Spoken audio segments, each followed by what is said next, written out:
شروع اللہ کا نام لے کر جو بڑا مہربان نہایت رحم والا ہے۔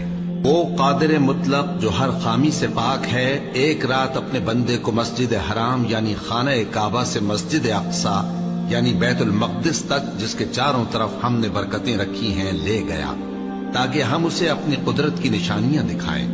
بے شک وہ سننے والا ہے، دیکھنے والا ہے۔ اور ہم نے موسیٰ کو کتاب عنایت کی تھی اور اس کو بنی اسرائیل کے لیے رہنما مقرر کیا تھا کہ میرے سوا کسی کو کارساز نہ ٹھہرانا۔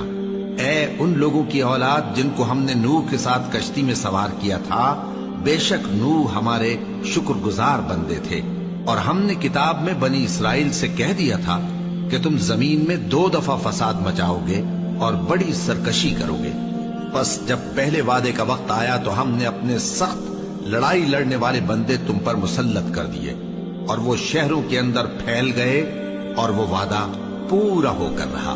پھر ہم نے دوسری بار تم کو ان پر غلبہ دیا اور مال اور بیٹوں سے تمہاری مدد کی اور تم کو جماعت کثیر بنا دیا۔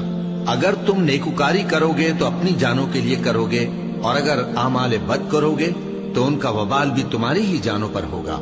پھر جب دوسرے وعدے کا وقت آیا تو ہم نے پھر اپنے بندے بھیجے تاکہ تمہارے چہروں کو بگاڑ دیں، اور جس طرح پہلی دفعہ مسجد بیت المقدس میں داخل ہو گئے تھے اسی طرح پھر اس میں داخل ہو جائیں، اور جس چیز پر غلبہ پائیں اسے تباہ کر دیں۔ امید ہے کہ تمہارا پروردگار تم پر رحم کرے، اور اگر تم پھر وہی حرکتیں کرو گے تو ہم بھی وہی پہلا سلوک کریں گے، اور ہم نے جہنم کو کافروں کے لیے قید خانہ بنا رکھا ہے۔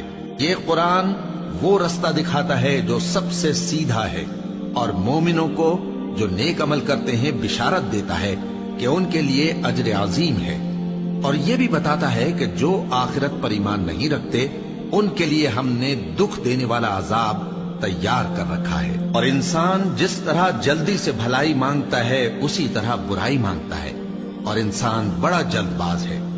اور ہم نے دن اور رات کو 2 نشانیاں بنایا ہے، سو رات کی نشانی کو تاریک بنایا اور دن کی نشانی کو روشن، تاکہ تم اپنے پروردگار کا فضل یعنی روزی تلاش کرو اور برسوں کا شمار اور حساب جانو۔ اور ہم نے ہر چیز کی بخوبی تفصیل کر دی ہے، اور ہم نے ہر انسان کے اعمال نامے کو بصورت کتاب اس کے گلے میں لٹکا دیا ہے، اور قیامت کے روز وہ کتاب اسے نکال دکھائیں گے جسے وہ کھلا ہوا دیکھے گا۔ کہا جائے گا کہ اپنی کتاب پڑھ لے، تو آج اپنا آپ ہی حساب کرنے والا کافی ہے۔ جو شخص ہدایت اختیار کرتا ہے تو اپنے لیے اختیار کرتا ہے، اور جو گمراہ ہوتا ہے تو گمراہی کا ضرر بھی اسی کو ہوگا۔ اور کوئی شخص کسی دوسرے کا بوجھ نہیں اٹھائے گا، اور جب تک ہم پیغمبر نہ بھیج لیں عذاب نہیں دیا کرتے۔